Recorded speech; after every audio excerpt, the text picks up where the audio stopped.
Salut tout le monde et bienvenue. Aujourd'hui, on va décortiquer ensemble un plan de match pour reprendre le contrôle de notre intelligence artificielle.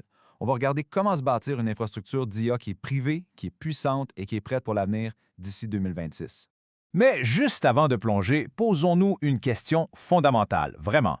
Chaque fois qu'on utilise une des IA populaires, qu'on lui donne nos idées, nos stratégies, même nos créations, où est-ce que tout ça s'en va au juste? C'est vraiment ça le point de départ de toute notre discussion sur la souveraineté numérique. Alors, voici le menu. On commence par les limites du cloud, puis on plonge dans ce qu'on appelle la révolution des poids ouverts. Ensuite, on s'attaque au fameux mur de la mémoire, on va comparer les PC et les Mac, et on termine avec un plan directeur bien concret pour 2026, puis des outils pour que tout ça fonctionne facilement. Bon, première étape. La réalité, c'est que la plupart du temps, quand on interagit avec une IA, que ce soit les gros noms comme GPT-5 ou Gemini 3 Pro, tout se passe dans le cloud. C'est super pratique, c'est vrai, mais ça vient avec des compromis, et des gros.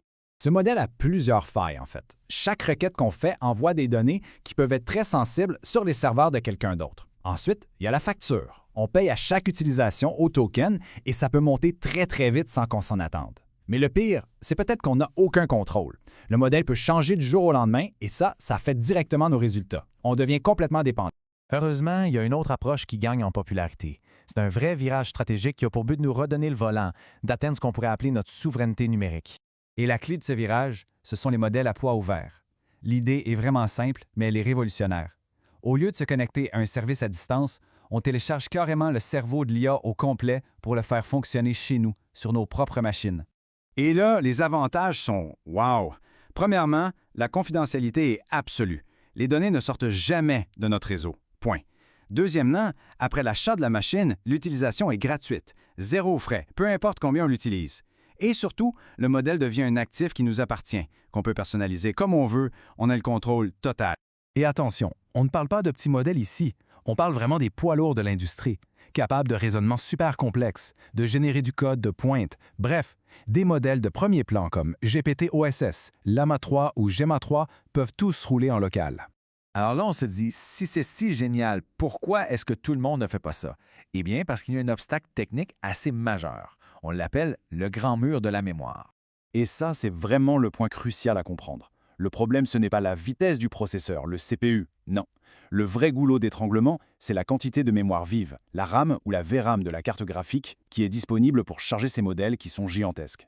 Ce graphique le montre très bien. Un modèle comme Gemma 3, avec ses 27 milliards de paramètres, ça roule sur une bonne carte graphique de 24 gigaoctets. Mais pour un monstre comme GPT-OS 120B, ouf, on a besoin de plus de 65 gigaoctets de mémoire juste pour le charger. C'est là qu'on frappe le mur. Alors comment on fait pour passer par-dessus ce mur? Il y a deux grandes approches matérielles qui s'offrent à nous. Et c'est là qu'on assiste au duel. La tour PC traditionnelle contre l'architecture unifiée du Mac. Mettons-les côte à côte. Le serveur PC, lui, il se heurte de plein fouet au mur de la VRAM parce que chaque carte graphique est limitée à environ 24 Go.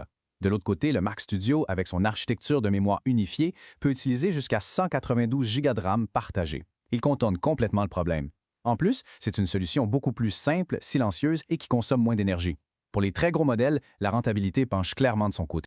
OK, passons maintenant aux choses sérieuses. En se basant sur tout ça, c'est quoi la machine idéale pour se monter cette infrastructure d'IA privée pour 2026? La recommandation qui ressort de l'analyse, elle est sans équivoque. Le Mac Studio équipé de la puce M3 Ultra, c'est la configuration optimale pour faire tourner des modèles de pointe comme le GPT-OSS 120B. Et voici le chiffre magique, 192 gigaoctets. C'est cette quantité de mémoire unifiée qui change absolument tout. Le modèle lui-même va en prendre environ 65, mais tout le reste, c'est ce qui permet d'avoir une vitesse de réponse instantanée et de pouvoir traiter des documents hyper longs. En termes de performance, ça se traduit par une vitesse d'environ 60 tokens par seconde. En gros, ça veut dire que le texte apparaît à l'écran de façon super fluide, immédiate, sans aucune attente. L'expérience est vraiment de très haute qualité. Au Canada, on parle d'environ 7 499 $ avant les taxes pour cette machine. C'est sûr que c'est un investissement, mais c'est un investissement qui élimine pour de bon tous les coûts récurrents de facturation au token.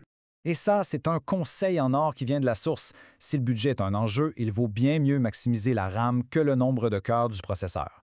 Pour l'IA, c'est la mémoire la reine, et les cœurs de plus n'apportent presque pas de gain de performance. Bon, on a la machine. Maintenant, comment on pilote toute cette puissance de façon simple et efficace? C'est là qu'entre en jeu la trousse à outils logiciels qu'on appelle zéro friction. L'écosystème est vraiment simple. Et en plus, il est gratuit. On a Ollama qui permet de télécharger et de lancer un modèle en quelques secondes, c'est presque magique. Ensuite, VLM transforme la machine en un vrai serveur, capable de répondre aux requêtes de toute une équipe en même temps. Et finalement, OpenWebUI donne une interface web super belle et privée pour que tout le monde puisse l'utiliser facilement. Alors on termine avec cette question.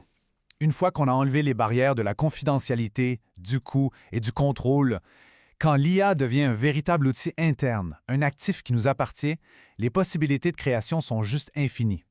La question, ce n'est plus comment on utilise l'IA, mais bien qu'est-ce qu'on va construire avec